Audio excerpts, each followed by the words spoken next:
First one is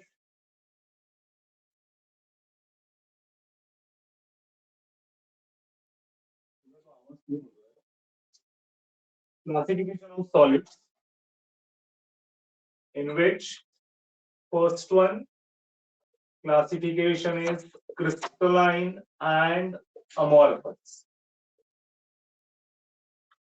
crystalline and amorphous में सबसे major जो डिस्टिंग्विशिंग कैरेक्टरिस्टिक होता है अरेंजमेंट ऑफ कॉन्स्टिट्यूएंट पार्टिकल्स, जिसका मतलब क्रिस्टलाइन सॉलिड्स में they have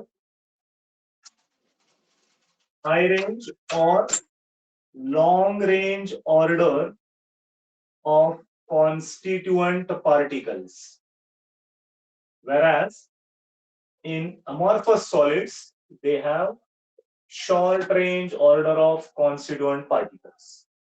Then second key difference between crystalline and amorphous, that crystalline solids are true solids whereas amorphous solids are pseudo solids. Then crystalline solids, they do have sharp melting point, whereas amorphous solids have, they don't have any sharp melting point. Further, crystalline solids के लिए they are anisotropic, and for amorphous solids they are isotropic. Example of crystalline solid was NaCl, MgCl2, etc. And for amorphous solid, example is wax or talcum powder. लेकिन ये जो crystalline और amorphous का जो distinguish है, ये exclusively हम कब करते हैं, जब हमें पता होता है कि क्रिस्टल लैटिस के बेसिस पर हमें सॉलिड्स के कैरेक्टरिस्टिक्स बताने, ठीक है। अदरवाइज इफ यू रिमेंबर, तुम्हारे सॉल्ट एनालिसिस का जो प्रैक्टिकल होता है, सॉल्ट एनालिसिस में there was very first test, preliminary test में solubility. If a given salt is soluble in water, then you used to confirm that given substance is crystalline in nature. If it is insoluble, it is amorphous. Correct? लेकिन हमें ये पता है कि crystalline होने के लिए solubility is not the ultimate criteria.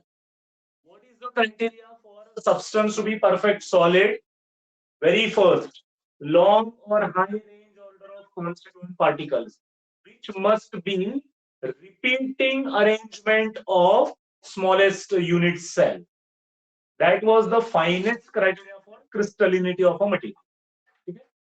After this classification, solids can also be classified by various ways. सबसे पहला है molecular solids. Molecular solids में we do have polar molecular solids, then non-polar molecular solids. ये दिख रहा है ईशान नीचे वाला? सर नॉन पोलर नहीं दिख रहा है। नॉन पोलर नहीं दिख रहा, ठीक। Polar molecular solids, then non-polar molecular solids and H-bonded molecular solids. अब ये पोलर मॉलिक्यूलर सॉलिड का एग्जांपल क्या हो सकता है? तो कंपाउंड सच एज HCl. क्यों HCl? हाइड्रोजन और क्लोरीन के बीच में जो इलेक्ट्रोनेगेटिविटी का डिफरेंस होता है, जिसकी वजह से chlorine by acquiring this pair of electron carrying partial negative and hydrogen carrying partial positive charge, तो ये बन जाता है अपना डाइपोल. तो HCl का interaction was known as dipole dipole interaction, if you remember. लेकिन HCl is basically gas, hydrogen chloride gas. अब उस गैस को क्रिटिकल टेम्परेचर पे अगर हम लोग लेकर जाएंगे, what is critical temperature? It is a temperature at which any increase in pressure will result into liquefaction of a gas. बराबर? तो HCl लिक्विफाई भी हो सकता है, और अगर उसी HCl का टेम्परेचर और रिड्यूस करेंगे तो वो सॉलिडिफाई भी हो सकता है. लेकिन gas to solid, solid to liquid, ये सिर्फ क्या चेंज करते हैं हम लोग, फेजेस और स्टेट्स ऑफ मैटर। उसका नेचर जो है ना वो तो सेम ही रहेगा। अगर वो पोलर है तो लिक्विड स्टेट में भी पोलर रहेगा, गैसियस में भी और सॉलिड्स में, बराबर। तो HCl की पोलैरिटी जो है ये by default due to inductive effect of chlorine होती है, जिसकी वजह से HCl किसी भी स्टेट में पोलर रहेगा। अगर वो सॉलिड स्टेट में है then it will be known as polar molecular solid. Then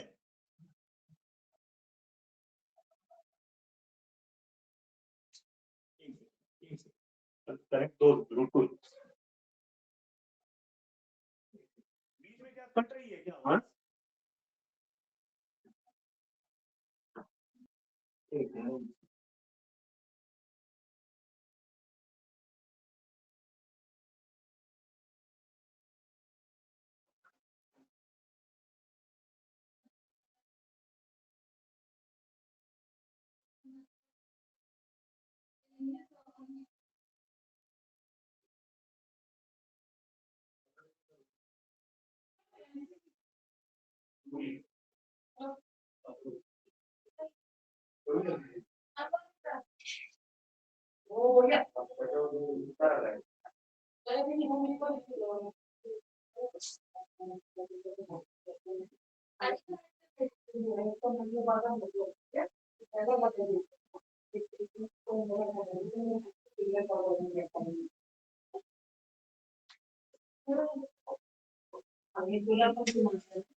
तेवढंच करा फक्त या करून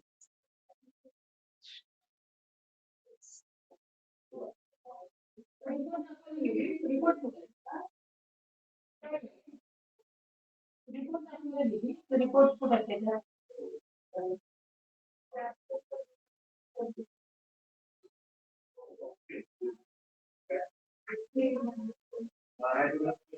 आता खाली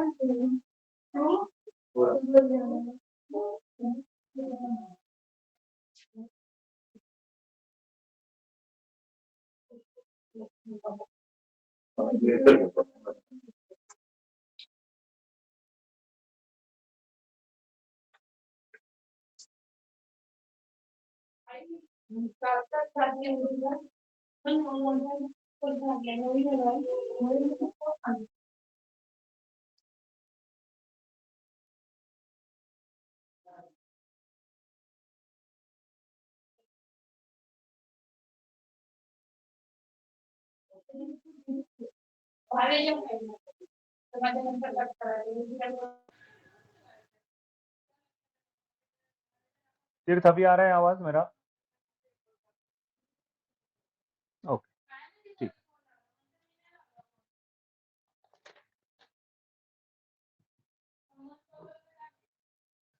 हाँ, we were at molecular solids. तो मॉलिक्यूलर सॉलिड का नेचर आई वाज एक्सप्लेनिंग।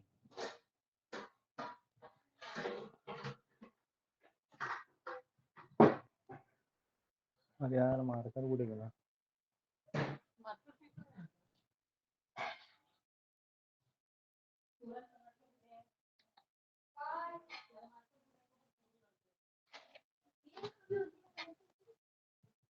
एक सेकंड, मार्कर कुठे आहे? मार्कर आता होता इथे.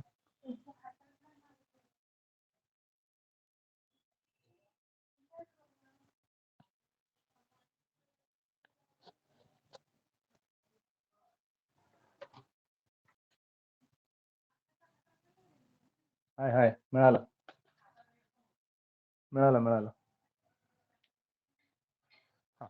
So we were discussing about types of molecular solid, जिसमें polar molecular solid, non-polar and edge-bonded molecular solids आ जाएंगे. And I was dictating about this nature of HCl. अब ये HCl जो है ये परमानेंट डाइपोल होता है। क्यों परमानेंट डाइपोल होता है? क्योंकि क्लोरीन और हाइड्रोजन के इलेक्ट्रोनेगेटिविटी का डिफरेंस इतना ज्यादा होता है, ऊपर से क्लोरीन का नेगेटिव इंडक्टिव इफेक्ट जो होता है वो परमानेंट इफेक्ट होता है। तो क्लोरीन जो है इस माइनस आई इफेक्ट की वजह से पेयर को अपनी तरफ खींच लेता है। जब तक हाइड्रोजन क्लोरीन का बॉन्ड क्लीवेज नहीं होता तब तक ये डाइपोल बना रहेगा। That indicates HCl is a permanent dipole and not a temporary one. तो HCl को अगर हमने एक क्रिटिकल टेम्परेचर पे प्रेशराइज कर दिया तो प्रेशराइज करने के बाद क्या होगा, गैस लिक्विफाई हो जाता है। तो गैस अगर कंडेंस होकर, या लिक्विफाई होना और कंडेंस होना ये दो अलग अलग बातें हैं। गैस अगर लिक्विफाई हो सकता है तो उसी गैस का सॉलिडिफिकेशन भी हो सकता है। लेकिन gas to solid, gas to liquid, liquid to solid, हम सिर्फ क्या चेंज कर रहे हैं, फेजेस या स्टेट्स चेंज कर रहे हैं। उसका पोलर नेचर जो है वो रिटेन किया जाएगा and that is the reason why it's a permanent dipole molecule. Very clear. Non polar molecular solids में क्या है, तो molecule such as N2, O2, F2, जो सारे सिमिलर एटम्स हैं जिनकी इलेक्ट्रोनेगेटिविटी सेम होगी, तो उनमें नॉन पोलराइज्ड मॉलिक्यूल वो डेवलप होंगे, क्योंकि इलेक्ट्रॉन पेयर किसी भी एटम की तरफ शिफ्ट नहीं होगी। लेकिन H बॉन्डेड, H बॉन्ड क्या होता है exclusively, when H is bonded with N, O और F, तो hydrogen partial positive and these three are partial negative charges acquire कर जाएंगे। जिसके लिए मैंने HCl पोलर में लिखा, लेकिन यहां पे HF नहीं लिखा। क्यों? क्योंकि HF भी पोलर ही तो है। रादर डाइपोल मोमेंट HF की सबसे ज्यादा रहेगी HCl के कंपैरिजन में। लेकिन HF इज एक्सक्लूसिवली कौन सा टाइप का सॉलिड है, H बॉन्ड का सॉलिड है। Ammonia, water molecule, ammonium ion, ये सब H बॉन्डेड मॉलिक्यूलर सॉलिड्स के एग्जांपल होंगे। अमोनिया मॉलिक्यूल में तो हमें दो टाइप के बॉन्ड्स भी मिलेंगे, एक मिलेगा कोवैलेंट और एक मिलेगा कोऑर्डिनेट बॉन्ड। बराबर। इसके बाद मॉलिक्यूलर सॉलिड्स के बाद we do have about metallic solids. अब मेटालिक सॉलिड्स में इंटरेक्शन किनके बीच में होता है, तो फोर्स ऑफ अट्रैक्शन जो है between metal cation and electron particles, इनके बीच में होता है। ऑन द अदर हैंड जब हम आयनिक सॉलिड्स के बारे में पूछेंगे तो आयनिक सॉलिड में फोर्स ऑफ अट्रैक्शन जो है it is between cation and anion. तो यहां पे भी पॉजिटिव और नेगेटिव में ही इंटरेक्शन हुआ। But in which sense metallic and ionic bond differs from each other, तो आयनिक सॉलिड में हमें आयंस रिक्वायर्ड होते हैं, और आयंस कौन बनाते हैं, ओनली एलिमेंट्स। मेटालिक एलिमेंट हुआ तो कैटायन बना लेगा, नॉन मेटालिक एलिमेंट हुआ तो एनायन बना लेगा। ऊपर वाले में मेटल कैटायन पे पॉजिटिव चार्ज है और इलेक्ट्रॉन पे नेगेटिव चार्ज है, लेकिन electron is not ion, electron is a fundamental particle. तो this is the difference between metallic solids and ionic bond में। आयनिक सॉलिड में फोर्स ऑफ अट्रैक्शन जो होगा कैटायन आयन के बीच में होगा, और यहां पर metal cation and fundamental particle electron के बीच में होगा। और not only this, if you remember photo electric effect बच्चों, फोटो इलेक्ट्रिक इफेक्ट में मेटल के आउटर मोस्ट शेल से इलेक्ट्रॉन इजेक्ट होता है, बराबर, with the help of threshold energy mu zero. बराबर। तो एक बार मेटल ने इलेक्ट्रॉन को लूज कर दिया तो मेटल का कैटायन बनेगा, और ऐसे बहुत सारे मेटल के कैटायन अपने आजू बाजू में फ्री इलेक्ट्रॉन्स पाएंगे। तो एक metal cation at a time n number of electrons के साथ इंटरेक्शन कर सकता है, isn't it? तो जितने ज्यादा फ्री इलेक्ट्रॉन मेटल कैटायन के बाजू में सराउंड करेंगे उतना ही मेटालिक बॉन्ड क्या बनते जाएगा, मोर एंड मोर स्ट्रॉन्गर बनते जाएगा।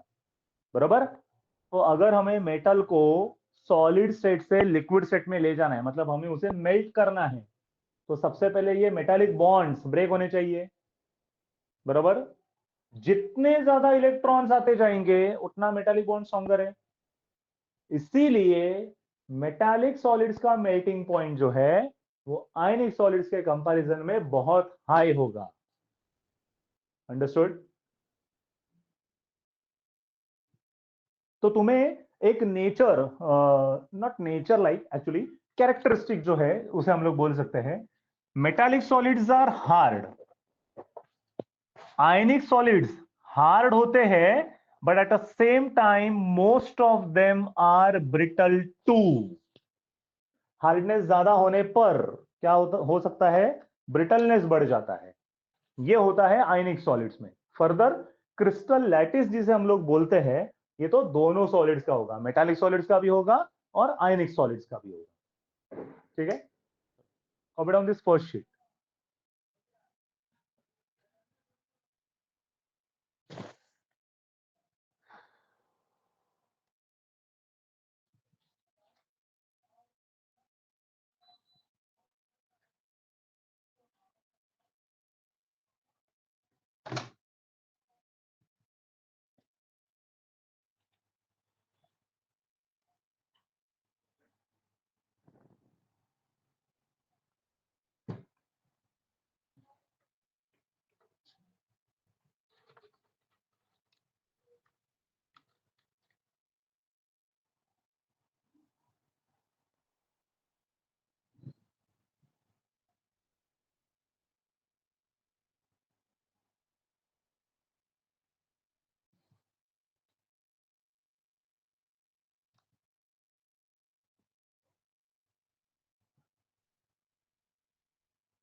डन। ईशान, अनुज, डन।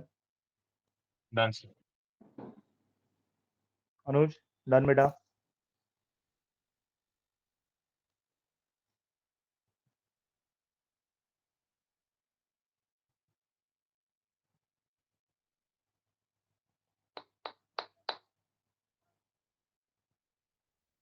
अरे अनुज चला गया क्या? I think so. नहीं नहीं, आ गया आ गया। अनुज, आज कुछ नेटवर्क ग्लिच हो रहा है शायद से। हाँ सर, वो डिस्कनेक्ट हो गया, वो हाँ हॉटस्पॉट से चल गया। हाँ, हाँ, ये नहीं कॉपी सर, हो गया, लिख लिया। Yes sir, yes. लिख लिया। ओके ठीक। अभी मॉलिक्यूलर सॉलिड्स हो गए, मेटालिक सॉलिड्स हो गए, आयनिक सॉलिड्स हो गए। इसके बाद एक और इंपॉर्टेंट टाइप जो हमारे सिलेबस में है, and that is a covalent solid. अब कोवैलेंट सॉलिड्स है ना, इसके एन नंबर ऑफ एग्जांपल्स हो सकते हैं। जो क्वेश्चन तुम्हारे केमिकल बॉन्डिंग में भी हो सकता है, तुम्हारे सॉलिड स्टेट में हो सकता है, और तुम्हारे स्टेट्स ऑफ मैटर में से भी आ सकता है। स्टेट्स ऑफ मैटर का मतलब हमारे लिए गैसियस स्टेट का चैप्टर मेनली, ठीक है? क्योंकि स्टेट बोर्ड के बुक में वो स्टेट्स ऑफ मैटर के नाम से है, जिसमें हमें दो स्टेट्स के बारे में पढ़ना है, एक है गैसियस स्टेट और दूसरा है लिक्विड स्टेट। अब ये एक्चुअली कोवैलेंट सॉलिड्स के बारे में सॉलिड स्टेट का कॉन्टेक्स्ट क्या है? तो as we know, covalent solid का मतलब शेयरिंग ऑफ इलेक्ट्रॉन से बनने वाला सॉलिड, जिसके लिए तुम्हारे सिलेबस में, कोर सिलेबस में डायमंड, ग्राफाइट एंड फिलरिन, ये तीन एग्जांपल्स है। सीईटी की बात करेंगे अगर, एमएचटी सीईटी की, तो एमएचटी सीईटी में straightforward question, what is the hybridisation of carbon in graphite, या फिर इन डायमंड, या फिर इन फिलरिन, या फिर अगर उसके एप्लीकेशन बेस पे क्वेश्चन आता है, dash is the allotropic form of carbon used in grease. What is grease तीर्थ? होता क्या है ग्रीस? ल्यूब्रिकेंट। तो ल्यूब्रिकेंट में इनमें से कौन सा एलोट्रोपिक फॉर्म यूज किया जाता है? Graphite. Also it is used in pencils, but what is the reason that graphite is used in both pencils as well as in lubricants such as grease? बरोबर, slide होते हैं because of its 2D planar geometry. Diamond की geometry was tetrahedral 3D, also fullerene की जो geometry होती है that is 3D soccer ball like structure. तो वो फ्यूलिन का यूज कहां पर था ईशान?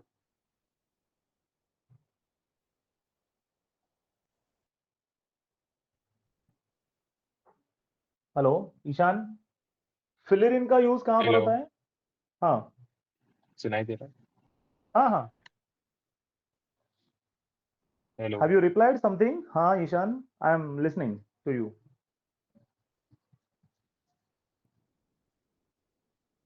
तीर्थ, फिलरिन का यूज कहाँ पर होता है? अरे बच्चा, अच्छा, वो तो उसका नाम होता है, बरोबर है, वो तो उसका नाम है। देखो, डायमंड में carbon atom is sp3 hybrid, यहाँ पे कार्बन sp2, यहाँ पे भी कार्बन sp2। देन डायमंड में 3d टेट्राहेड्रल, यहाँ पे 2d हेक्सागोनल प्लेनर, और यहाँ पे 3d soccer ball like structure. Then diamond में each carbon is bonded with another 4 carbon atoms. यहाँ पे carbon is bonded with another 3 carbon atoms, तो एक डबल बॉन्ड आ जाएगा। यहाँ पे भी bonded with another 3 carbon atoms, तो एक डबल बॉन्ड आ जाएगा। Because of no pi electrons, it is bad conductor.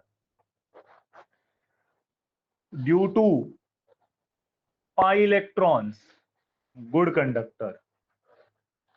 यहां पे भी due to pi electrons, good conductor, ये होगा। और डायमंड हम लोग यूज करते हैं in ornaments, as cutting tool, and in this one eye surgery, as diamond knife, या फिर उसे बोल डायमंड नाइफ, या फिर उसे बोला जाता है ऑब्सिडियन ब्लेड, ये उसे बोला जाता है। Graphite is used in pencil and lubricants, and fullerene is used in superconducting devices,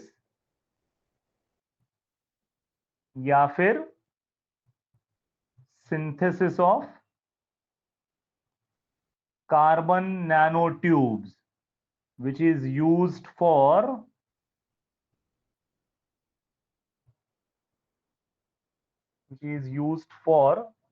this one DNA synthesis, इसके लिए यूज किया जाता है। ठीक है, ये जो नीचे की तरफ गया है वो शायद से विजिबल नहीं होगा, तो ये लो, इसका स्क्रीनशॉट ले सकते हो बच्चों।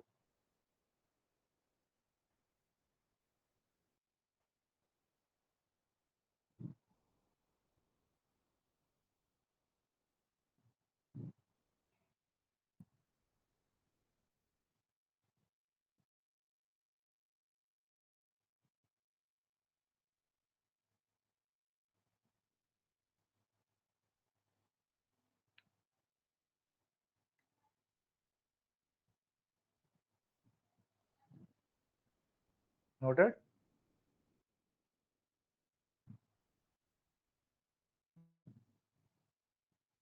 यस।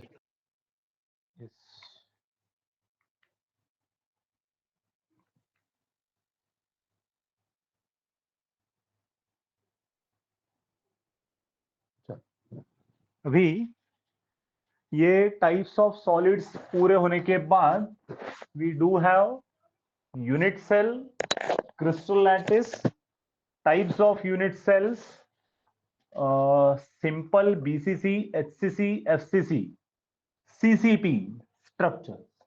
ये सब क्या क्या है और कैसे इन्हें आइडेंटिफाई किया जाता है। तो तुम्हें सबसे पहले तो यूनिट सेल जो है, it is smallest repeating unit, जैसे हम लोग बोलते हैं। और क्रिस्टल लैटिस जो है, it is larger 3D structure made up of unit cells, ये होता है। What are lattice points then? Lattice points are locations at which atoms are present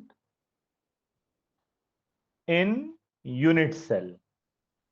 जैसे कि अब एक देखो मैं ड्रॉ करता हूं, मैं एक क्यूब ड्रॉ कर रहा हूं बच्चों, और इस क्यूब में what I can show is ये जो कॉर्नर्स है ना, इन कॉर्नर्स पर अज्यूम करके चलेंगे कि स्फेरिकल एटम्स प्रेजेंट है, ठीक है। तो ऐसे ही एटम्स हर एक फेस के सेंटर पे भी प्रेजेंट हो सकते हैं, समथिंग लाइक दिस। या फिर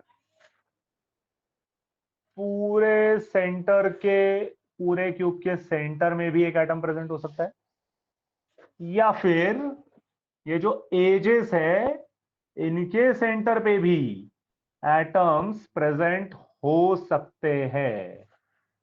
तो जिसके लिए अब हमारा कंक्लूजन क्या होना चाहिए? तो it is like inside a cube, corners, edges, at centre and at faces, ये हमारे एटम्स ऑक्यूपाई होने की पोजीशंस हो सकती है। कितने कॉर्नर्स रहेंगे हर एक क्यूब में? 8। एजेस वुड बी 12, सेंटर में एक ही रहेगा, एंड फेसेस 6। ये जो है ये सारी, ये है हमारे लिए क्या? Lattice points. एटम अगर क्यूब में प्रेजेंट होगा तो बस इन्हीं पोजीशंस पर होगा, जिसके लिए कहा जाएगा लैटिस पॉइंट, ठीक है। अब कितने टाइप के क्रिस्टल लैटिसेस बनना पॉसिबल है? तो इसके लिए फैक्ट, ये सब फैक्चुअल क्वेश्चन है, नोन फैक्ट पर है, तो तुम्हें ये नंबर याद रखना है। There are only 7 major and sub type पकड़ के 14 sub types are possible. Sub types of crystal systems are possible, which are known as brevis lattices, as suggested by mathematician brevis, जिसमें से एक है क्यूबिक। और इस क्यूब के लिए हमारे पास 3 सब टाइप्स होते हैं। पहला होता है सिंपल क्यूबिक, दूसरा होता है बॉडी सेंटर्ड क्यूबिक, और तीसरा होता है face centred cubic.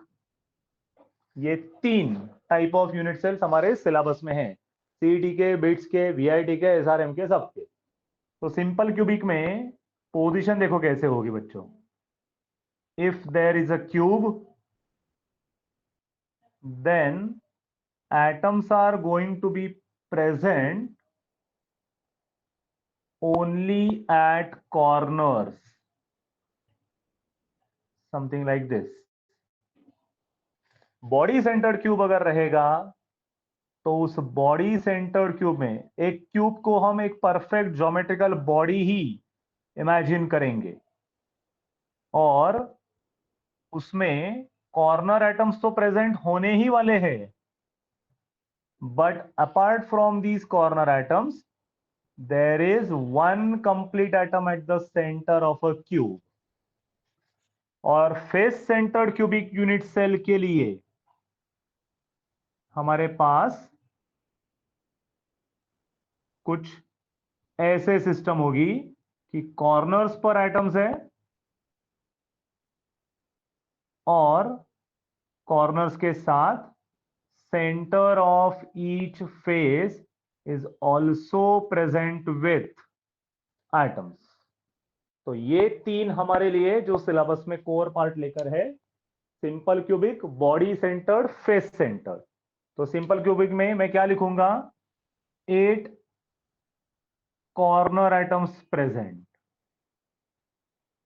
Body centred में 8 कॉर्नर प्लस 1 एट सेंटर, और एफसीसी के लिए 8 corners plus 6 eight faces.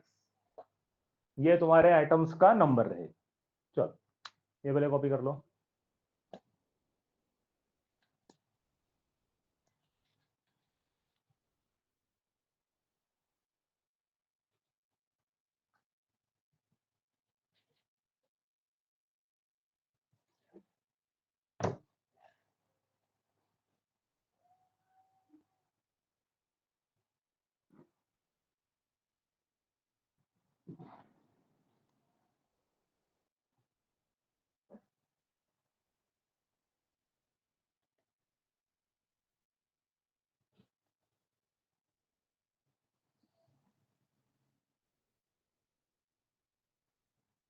Okay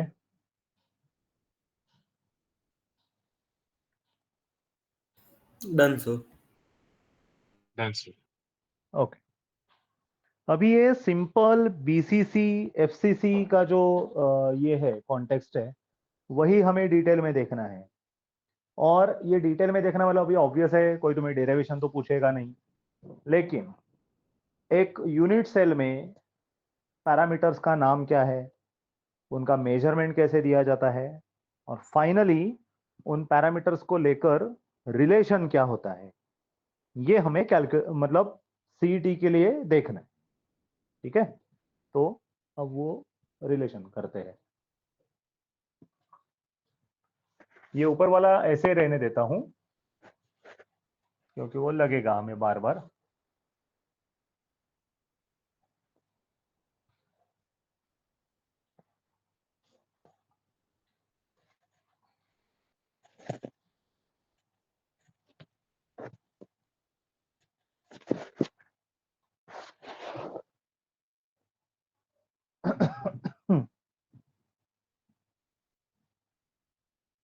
अब इसमें पहला जो है सिंपल क्यूबिक यूनिट सेल, अगर हम इसमें देखेंगे तो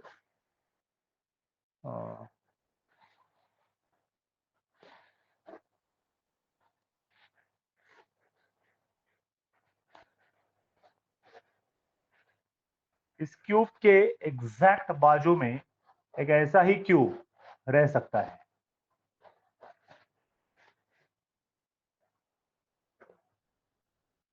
करेक्ट। और इन दो क्यूब के ऊपर, बाजू में, आगे, नीचे, पीछे, ऐसे ही क्यूब क्यूब क्यूब जब लगते जाएंगे तब एक्चुअली हमारे लिए बन जाएगा क्रिस्टल लैटिस। बराबर। और इनमें से हर एक क्यूब हमारे लिए क्या रिप्रेजेंट कर रहा है, यूनिट सेल। तो हमें यह पता है सिंपल क्यूबिक में only corner atoms are present, तो मैं ये कॉर्नर एटम्स बता रहा हूं, समथिंग लाइक दिस। बराबर। और इस क्यूब में अगर मैंने ये वाला जो डार्क बॉर्डर में ड्रॉ कर रहा हूं, ये वाला अगर मैंने प्लेन इमेजिन करना शुरू कर दिया, ये वर्टिकल प्लेन है, और इस वर्टिकल प्लेन में कितने आइटम्स है, 4। तो ये वाला प्लेन मैं क्या नॉमिनेट करूंगा, ए। अब ऐसा ही प्लेन रेप्लिकेट हमें यहां पर भी मिलेगा, इजंट इट। ये दूसरा वर्टिकल प्लेन जिसमें 4 कॉर्नर्स पे 4 एटम्स है, जो पहले एटम्स जैसे ही दिख रहे होंगे, तो ये भी प्लेन क्या होगा हमारा, ए। और तीसरा वर्टिकल प्लेन भी सिमिलर दिखेगा हमें।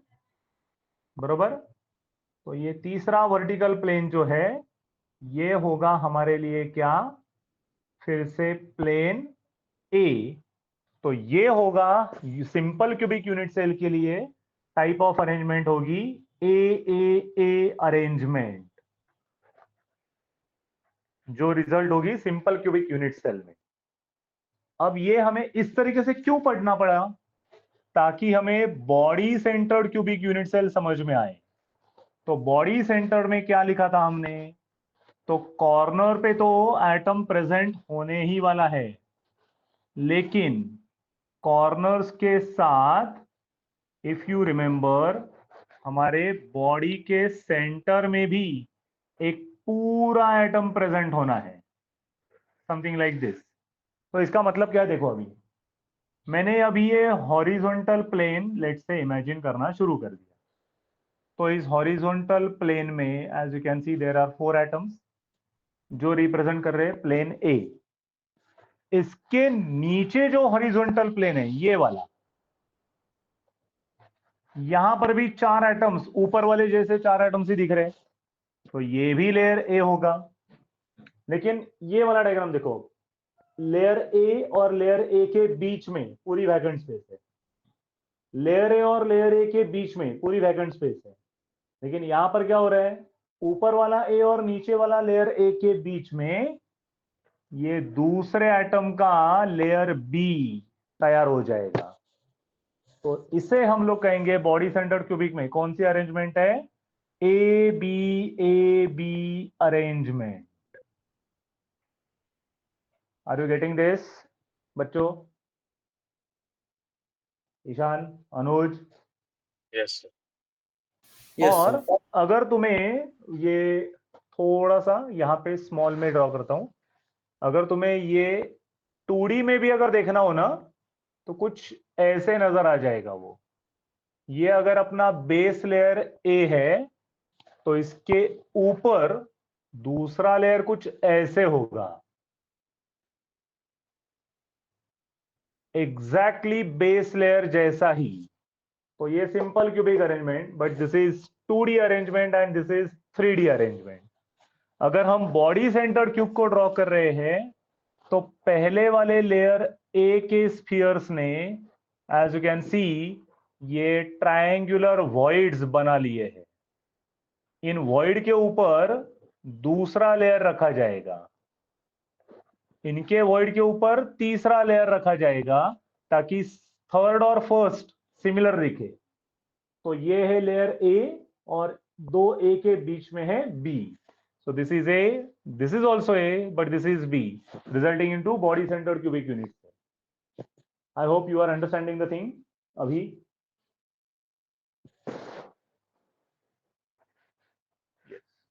and now finally FCC में क्या होगा, देखो FCC के लिए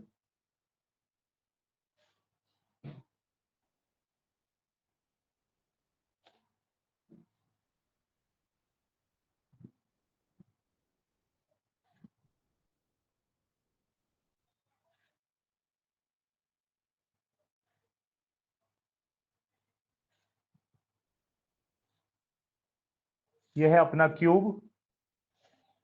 मैंने कॉर्नर एटम्स ड्रॉ कर लिए, समथिंग लाइक दिस। और अभी सेंटर्स ऑफ फेसेस पर मुझे दूसरे 6 आइटम्स बताने थे, तो मैंने कुछ ऐसे बताए, बरोबर। अब देखो अरेंजमेंट कैसे चल रही है। ये है अपना लेयर ए, ये बीच वाले जो फेशियल एटम्स है ना, इनकी अरेंजमेंट देखो कैसी चल रही है। अगर ये है लेयर ए मैं ड्रॉ कर रहा हूं, तो ये जो 3 स्पॉट्स है, ये 3 स्पॉट्स की पोजीशन देखो कैसी है, 1 2 एंड 3। तो मैं ट्रायंगल कनेक्ट करने के लिए मुझे ऐसा ट्रायंगल मिल रहा है। और इनके नीचे ये जो 3 स्पॉट्स है फेस के सेंटर पे, तो ये एग्जैक्टली अपोजिट लगे हैं। ये ट्रायंगल ऐसा है। तो पहला लेयर ए हुआ, दूसरे फेशियल सेंटर के एटम लेयर बी बना रहे हैं, तीसरे उल्टा ही अरेंजमेंट है तो सी बना रहे हैं। लेकिन फिर से ये नीचे वाला जो लेयर ये है, फिर से क्या है, लेयर ए। तो यहां पर एफसीसी यूनिट सेल के लिए अरेंजमेंट क्या चल रही है, ए बी सी अरेंजमेंट, जो एफसीसी यूनिट सेल में तब्दील होगी। I hope you are getting this. चलो फिनिश इट।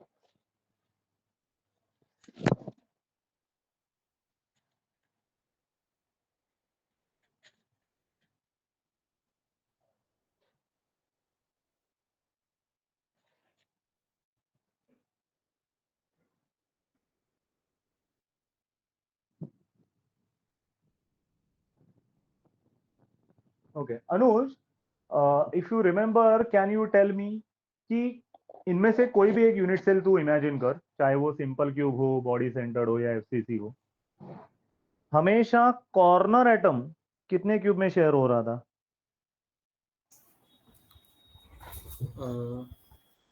कॉर्नर का एटम, किसी भी कॉर्नर का एटम पकड़ तू रेफरेंस के लिए। आई थिंक 2 में, अलग अलग में। नहीं, अगर मैं पूछूं, ये वाले डायग्राम में नहीं है, जो मैंने ड्रॉ करके रखा है उसमें तो ऑब्वियसली तू यही बता सकता है कि ये वाला कॉर्नर एटम में पकड़ू तो अभी 2 क्यूब में शेयर हुआ है।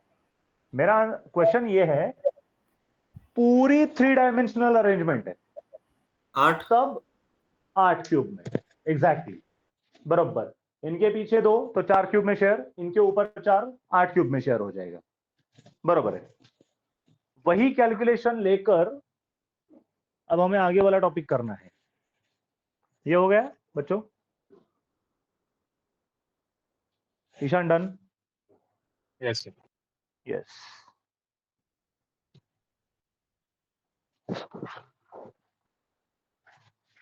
अभी की जो स्लाइड है इस पर बेस तुम्हें सॉलिड स्टेट के न्यूमेरिकल्स आना एक्सपेक्ट है, जो डेंसिटी, मास, वॉल्यूम और मोलार मास को रिलेट करेंगे। जिसके लिए सबसे पहले तो simple cubic unit cell, body centred cubic unit cell that is known as BCC unit cell, and finally FCC unit cell. ये दिख रहा है बच्चों या यहाँ पे लाइट रिफ्लेक्ट हो रही है? जो लिखा है उस पर दिख रहा है, ओके। अब ये सिंपल क्यूबिक यूनिट सेल में नंबर ऑफ एटम्स कितने होंगे? तो नंबर ऑफ एटम्स, थोड़ा सा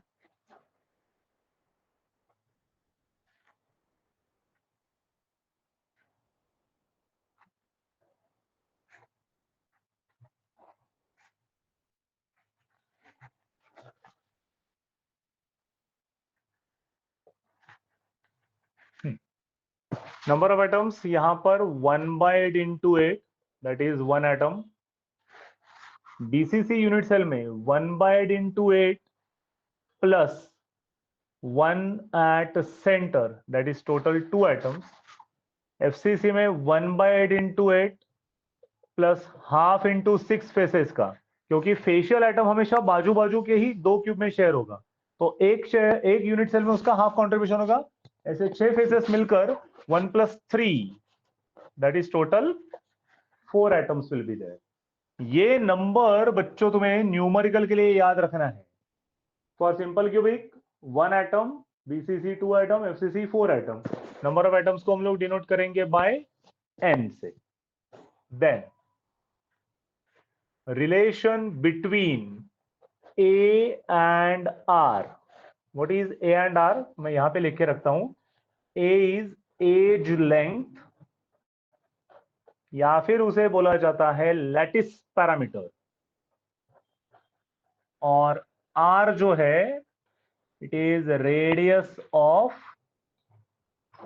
स्फेरिकल एटम। तो ये रिलेशन सिंपल क्यूबिक के लिए है A equals to 2R, ये है A equals to 4R/√3, और ये है A equals to √8R और A equals to 2√2R, ये वाला है। देन पैकिंग फैक्टर कितना होगा? Packing factor simple cubic unit cell के लिए 0.5240, बीसीसी के लिए 0.68, एफसीसी के लिए 0.74। ये पैकिंग फैक्टर है।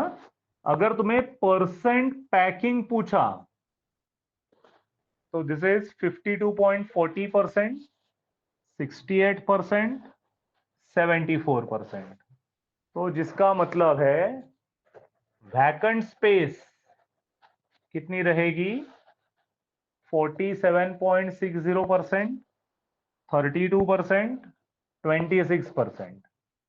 Further number of octahedral voids, इसमें रहेगा 1, इसमें रहेंगे 2, इसमें रहेंगे 4, and number of tetrahedral voids, इसमें रहेंगे 2, इसमें रहेंगे 4, इसमें रहेंगे 8। ये कैसे होता है? तो if n is equal to number of atoms in unit cell, then number of octahedral voids is equal to n, and number of tetrahedral voids is given by formula 2n। ये वाला है रिलेशन। ये तीनों cubes unit cell का comparative studies है।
Noted?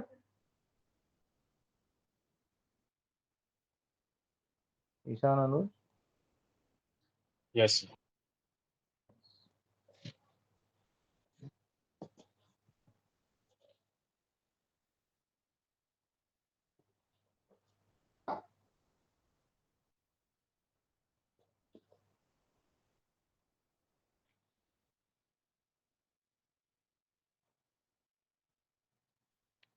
हाँ, मतलब क्या होता है, इसका कॉन्सेप्ट क्या है? देखो कि अगर मैंने सिंपल क्यूब ड्रॉ किया तो वो मुझे कुछ ऐसे नजर आ जाएगा।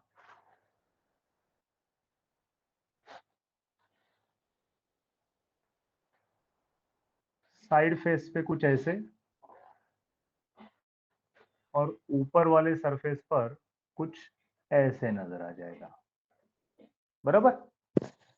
तो मुझे 1 2 3 ये जो 3 डॉट्स मैंने दिए हैं, ये टोटल मिलकर actually if you can imagine this is 1/8 part of 1 atom.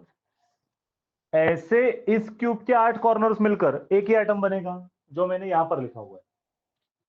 लेकिन जब कोई सामने से या सेंटर से या राइट से देखेगा तो उसे क्या नजर आ जाएगा? एम्प्टी स्पेस, और ऊपर वाले स्फीयर्स के लोअर स्फेरिकल लोब और नीचे वाले स्फीयर्स के अपर स्फेरिकल लोब्स ही नजर आएंगे ना, बाकी स्पेस तो एम्प्टी रहेगा। बराबर? तो अभी पैकिंग फैक्टर का मतलब क्या होता है? जैसे कि तुम्हारा स्कूल बैग था, स्कूल बैग के अंदर एक स्पेसिफिक वॉल्यूम अवेलेबल था। तुम उसमें टेक्स्ट बुक भरते हो, नोटबुक्स भरते हो, पाउच रखते हो, ग्लास वाटर बॉटल रखते हो, लेकिन ये सारे रखने के बाद भी कुछ स्पेस एम्प्टी बच जाती है। तो हम क्या कहते हैं, जितना मैक्सिमम वॉल्यूम मैटर ने ऑक्यूपाई किया है उतना पैकिंग फैक्टर या पैकिंग एफिशिएंसी ज्यादा है। बस यही हमें करना है। टोटल क्यूब का वॉल्यूम पहले निकालेंगे, उसमें से स्फेरिकल एटम ने कितना वॉल्यूम ऑक्यूपाई किया, उसका रेशियो जो होगा वो पैकिंग फैक्टर होगा। अंडरस्टूड? अभी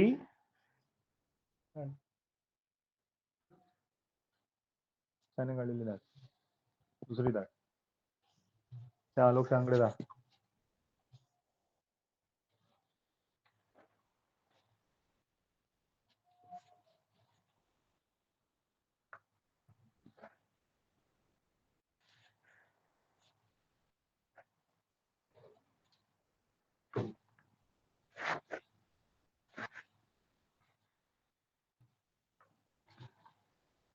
अभी इसका इन सभी का जो रिलेशन होता है, व्हाट इज दैट?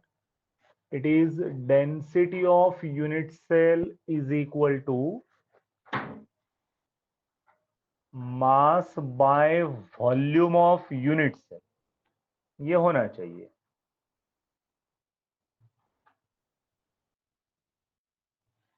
लेकिन अब यूनिट सेल सिंपल क्यूब का हो तो एक एटम रहेगा, बीसीसी यूनिट सेल हो तो दो एटम्स रहेंगे, और एफसी से रहा तो चार एटम्स रहेंगे। तो डेंसिटी का फॉर्मूला क्या चेंज होगा अब? जो होगा N into M, that is molar mass, upon V, volume of unit cell. लेकिन यूनिट सेल क्यूबिकल था ना, तो क्यूब का वॉल्यूम कैसे दिया जाता है? A cube, that is edge length का क्यूब। और पर मोल कितनी डेंसिटी होगी? तो divided by Avogadro number. This is your formula for relation between density of unit cell, molar mass of unit cell, edge length of unit cell. ठीक है? तो यहां पे n की वैल्यू 1, n की वैल्यू 2, n की वैल्यू 4 ये fix होगी। This is for simple cubic, BCC and for FCC ये होगा।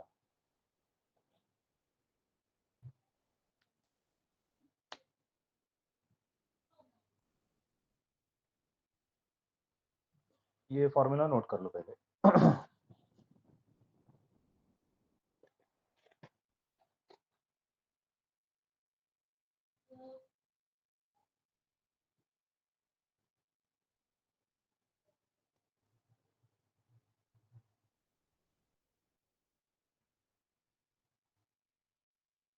नोटेड। ओके, अब इसके बाद ना हमारे पास एक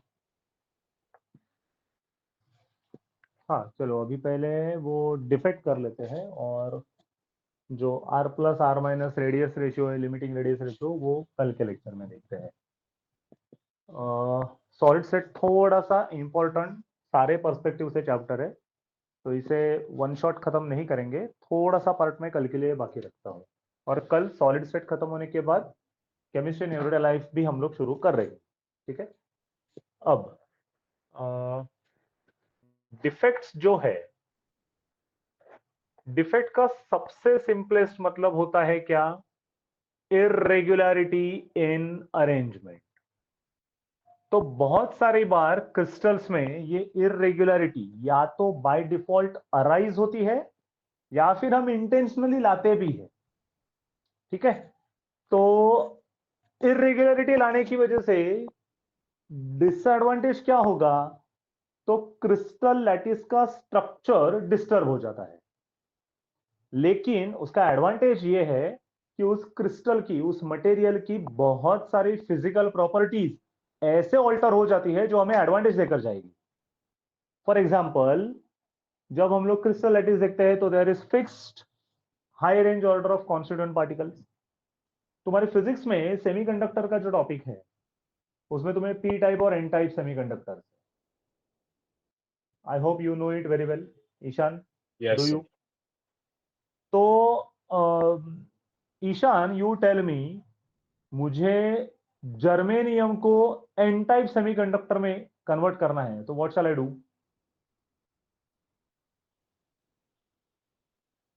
उसको एन टाइप मतलब इट इज ट्राइवैलेंट ना, तो it has to be hole ज्यादा होना चाहिए उसमें।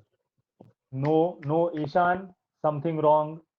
एन टाइप का मतलब इलेक्ट्रॉन ज्यादा होने चाहिए, पी हाँ टाइप सर, का मतलब हाँ। होल्स ज्यादा होने चाहिए। तो जर्मेनियम के क्रिस्टल लैटिस में हमें क्या करना पड़ेगा फिर?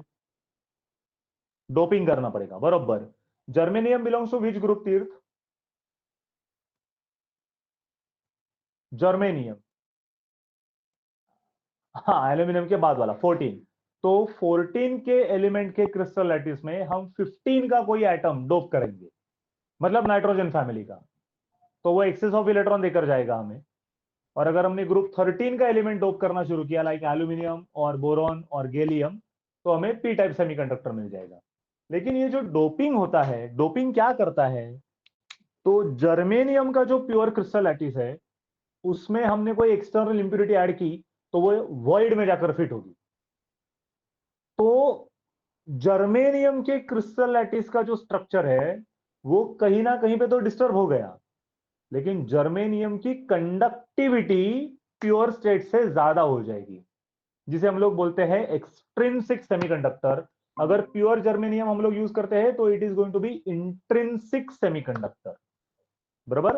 तो ये जो डिफेक्ट होता है, irregularity in arrangement, this is either by default arised और it is intentionally introduced in crystal lattice. तो वो कैसे? हमारे पास दो टाइप के डिफेक्ट होते हैं, या तो पॉइंट डिफेक्ट या फिर लाइन डिफेक्ट। अब ये पॉइंट डिफेक्ट का मतलब और लाइन का मतलब उनके नाम में ही छुपा हुआ है। पॉइंट डिफेक्ट का मतलब स्पेसिफिक पॉइंट्स पर ही कुछ इरेगुलरिटी होगी। लाइन डिफेक्ट का मतलब वो लाइन विल बी एब्सेंट और हाईली इरेगुलर। लेकिन हमारे सिलेबस में हमें लाइन डिफेक्ट नहीं है, सिर्फ पॉइंट डिफेक्ट है। तो पॉइंट डिफेक्ट कौन से टाइप के होते हैं? That is vacancy defect. अब वैकेंसी डिफेक्ट का मतलब क्या है?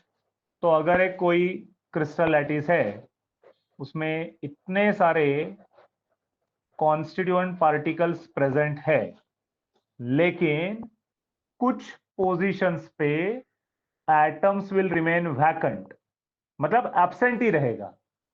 तो जिसकी वजह से क्या होगा, देखो, क्रिस्टल का वॉल्यूम कुछ बदला नहीं, लेकिन वॉल्यूम के अंदर जो मैटर था वो कम हो गया। तो वैकेंसी डिफेक्ट की वजह से क्या होगा? Density of unit cell decreases, बराबर। लेकिन यही वैकेंसी डिफेक्ट एक और तरीके से जाना जाता है, that is, let me note it as A1, which is known as Schottky defect.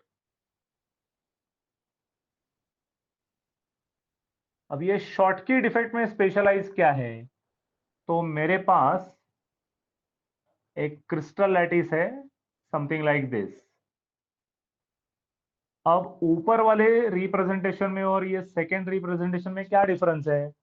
ये आयनिक सॉलिड नहीं था, लेकिन ये वाला आयनिक सॉलिड है। लेकिन एक कैटायन एब्सेंट है और उसके साथ एक एनायन भी एब्सेंट है। तो एक कैटायन और एक एनायन, मतलब electrical neutrality of a crystal is maintained. 7 cation 7 anion अभी भी प्रेजेंट है, तो total charge on crystal system is 0। लेकिन फिर से डेंसिटी ऑफ यूनिट सेल यहां पे भी तो डिक्रीज होगी। तो शॉर्टकी डिफेक्ट वैकेंसी डिफेक्ट ही है, लेकिन शॉर्टकी डिफेक्ट कब कहा जाएगा? Only in ionic solids. तो वो होगा शॉर्टकी डिफेक्ट। तुम्हें इस पर बेस्ड क्वेश्चन कैसे आएगा theory? Which of the following compound shows Schottky defect? और तुम्हारे ऑप्शंस कुछ इस तरीके से रहेंगे: CCl4, CH3Cl, LiCl and NaCl। इनमें से अपना ऑप्शन क्या आना चाहिए तीर्थ? इनमें से किसमें हमें शॉर्टकी डिफेक्ट मिलना चाहिए? NaCl, but why not LiCl, as it is also alkali metal chloride?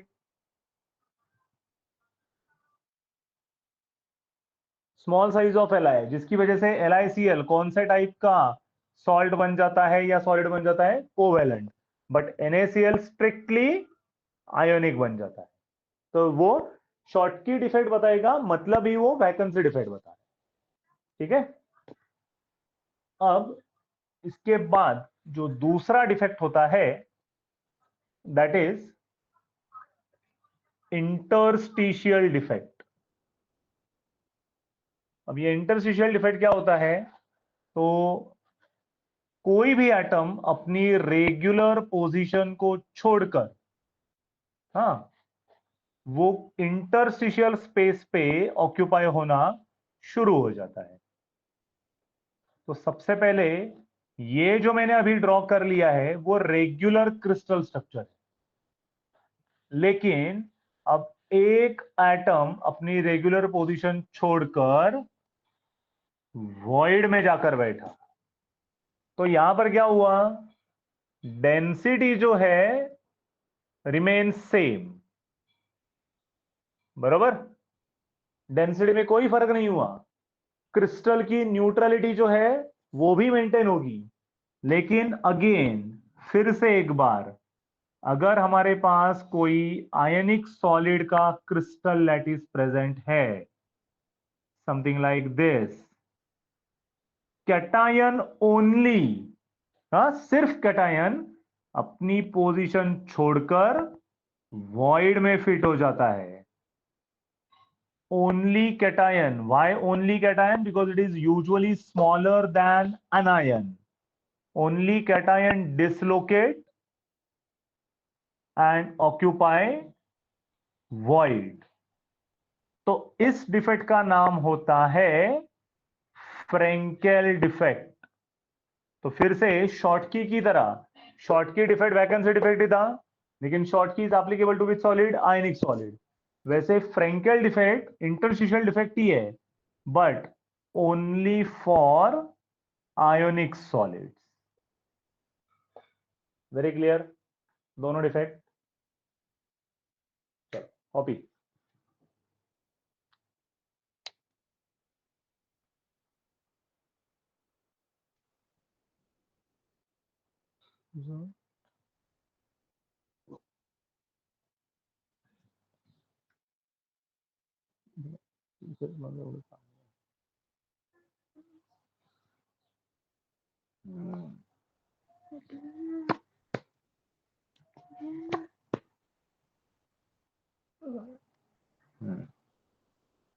वही इकडे बसा.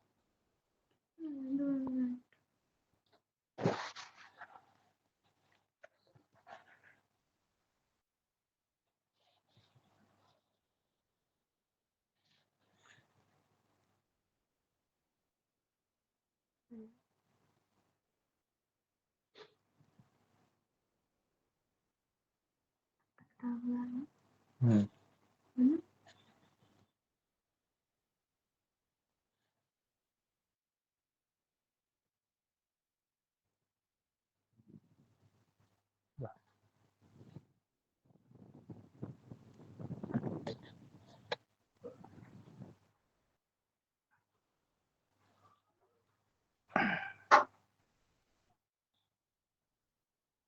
No, once finished.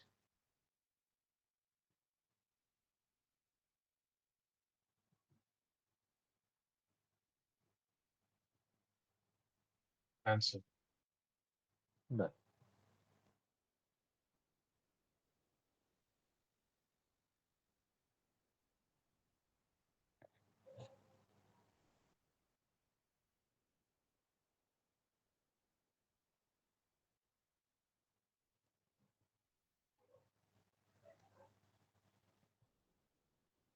Anuj, done. Tirth.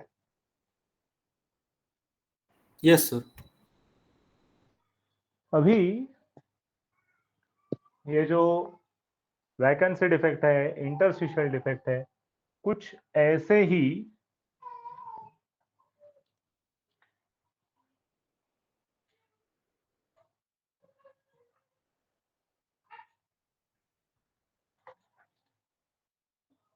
उसी में डिफेक्ट में ही अब एक्सटर्नल इम्प्यूरिटी डिफेक्ट जो है, एक्सटर्नल इंप्योरिटी डिफेक्ट का मतलब क्या है? तो जो होस्ट एटम्स होते हैं, लेट्स से मेरे पास सारे के सारे Fe के होस्ट एटम्स प्रेजेंट हो, लेकिन अब मैं क्या करूंगा, इनमें से एक स्पेसिफिक नंबर पे या लोकेशंस पे मैं Fe एटम्स को हटा दूंगा और मैं यहां पे लाऊंगा जिंक। तो मैंने क्या किया, Fe की क्रिस्टल लैटिस में जिंक एक्सटर्नल इंप्यूरिटी ऐड की, जो होस्ट एटम की पोजीशन पे जाकर अगर बैठी है तो ये एक्सटर्नल इंप्यूरिटी डिफेक्ट होगा। बट अगर वही zinc Fe, Fe, Fe, Fe and Fe और अगर जिंक यहां पर जाकर बैठा तो ये एक्सटर्नल इंप्यूरिटी डिफेक्ट है ही, but this is interstitial impurity defect, ये भी होगा।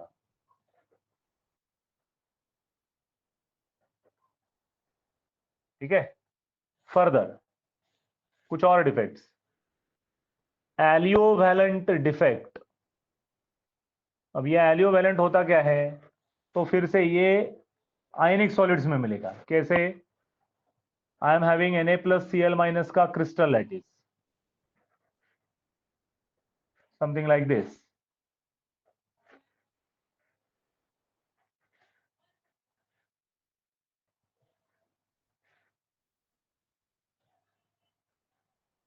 Something like this. तो मैंने क्या किया, अभी दो Na+ को निकाल दिया मैंने। ठीक है, तो दो Na+ को निकालने के बाद +2 चार्ज कम हो गया, तो मैंने वो +2 चार्ज कॉम्पेंसेट किया एक स्ट्रॉन्शियम डाइपॉजिटिव आयन से, तो चार्ज हैज बीन न्यूट्रलाइज्ड। लेकिन ये Sr2+ के इंट्रोडक्शन से ना क्रिस्टल में एक वैकेंसी क्रिएट हो जाएगी, मतलब 2Na+ is equal to Sr2+, living behind one vacancy. तो Sr2+ को हम लोग बोलते हैं एलियोवैलेंट आयन, और इस डिफेक्ट को बोला जाएगा एलियोवैलेंट डिफेक्ट। उसके बाद एफ सेंटर डिफेक्ट या फिर कलर डिफेक्ट जिसे हम लोग बोलते हैं, और ये कब मिलता है? Due two electron captured in voids. कैसे? तो फिर यहां पे Na+Cl- का फिर से एक बार अगर मैं क्रिस्टल इमेजिन कर लूं,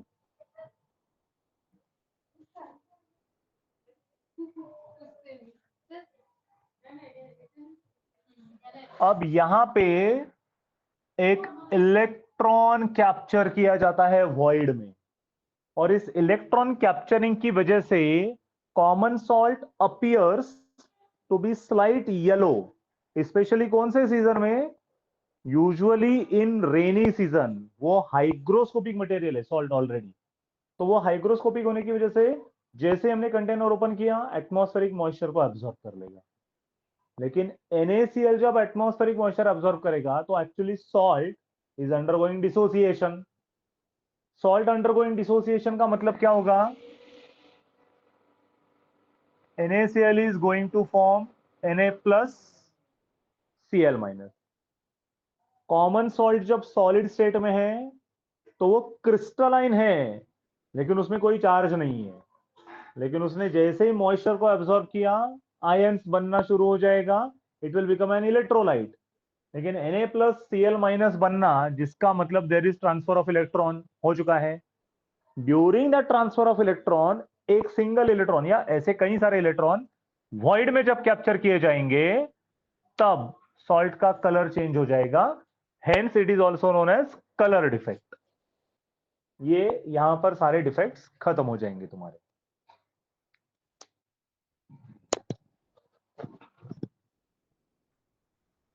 गुड।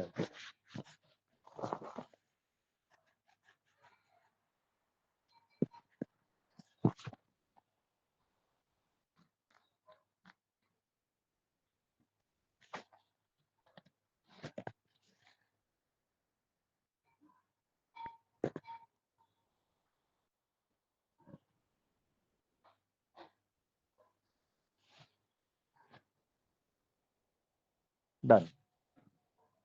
Cancel. ओके ओके, अभी पहले तो मुझे ये बोलो, ईशान तुम्हारा कल टेस्ट कितने बजे का है एग्जाम? Sir, 8 बजे बैठना है। Morning 8 o'clock? मतलब ऑनलाइन एग्जाम है, घर से देना है, तो 8 बजे सॉफ्टवेयर खोलना है, 9 बजे से शुरू होगा। And 9 to 12 in short? हाँ, 9 to 11:30 बट। 9 to 11:30 तक. और किसका है SRM का? तीर्थ और अनुज तुम दोनों का नहीं है ना? No sir. ठीक है. अच्छा तीर्थ, कल तुम्हारा कोई स्केड्यूल है, मतलब बाकी कहीं पे टेस्ट देने के लिए जाना है कुछ और? हाँ, कब है वो, टाइम क्या है बोल? 4 से 7. ओके. अनुज, तेरा कल का कोई स्केड्यूल है? नहीं सर, कल कुछ नहीं है। कल कुछ नहीं है, मतलब तीर्थ तू कल 7 o'clock को फ्री हो जाएगा? यस. तो कल शाम को फिर से एक बार हम 8:30 को मिल लेंगे. 8:30 to 10:30, सीधा 2 घंटे का स्ट्रेच कल. Okay sir. ठीक है. कल पहले तो फर्स्ट आवर में ये सॉलिड स्टेट खत्म हो जाएगा and then will start with chemistry in everyday life 2. तो हमारा स्पीड भी मेंटेन रहेगा. और फिर से आज ईशान तू कल 12 बजे के बाद तू देख तेरा मतलब कैसा है टेम्परामेंट क्वेश्चन पेपर सॉल्व करने का. अगर हो सकता है तो वेल एंड गुड, अगर नहीं है तो कल के लिए ठीक है, हम थोड़ा डिस्काउंट ले सकते हैं. But otherwise, I will suggest you just for a week, you take some good amount of efforts to solve more number of papers. लेकिन तीर्थ और अनुज तेरा कल कोई स्केड्यूल नहीं है, तो कल तू तो एक पेपर सॉल्व करेगा. ठीक है. Okay sir. और मैं अभी पेपर और एक क्वेश्चनर 50 क्वेश्चंस का क्वेश्चनर मैं अभी अपने ग्रुप पे शेयर करके रखता हूँ. अच्छा, and one more thing, I'm having some questionnaires for physics also. Shall I share, तीर्थ, ईशान? हाँ सर। हाँ, चलेगा. तो आज मैं फिजिक्स के क्वेश्चनर और उसका सॉल्यूशन भी देखता हूँ, शायद से है मेरे पास सबके. तो जितने मेरे पास क्वेश्चनर और सॉल्यूशन है वो मैं सब ग्रुप पे शेयर करके रखता हूँ. You can go through them, you can solve them, anything whatever you want to do. ठीक है. ठीक है सर। चलो, tomorrow 8:30 and Ishan, all the very best dear. Thank you sir. Do well. Sir एक Yes. चीज, वो हाँ. महाराष्ट्र डोमिसिलिटी हाँ का हाँ हाँ, कुछ वो पहले। मैंने पूछा कल. मुझे वो मेरा दोस्त जो है वो एक्चुअली एनरोलमेंट प्रोसेस में है. कल मेरा मॉर्निंग में जहाँ पे लेक्चर है वो हम मिलेंगे. कल मुझे वो डिटेल बता देगा. Don't worry. Okay okay, thank you sir. ठीक है. Yes, welcome. चलो या good night. Good bye night. Sir. Thank bye bye. Sir bye sir.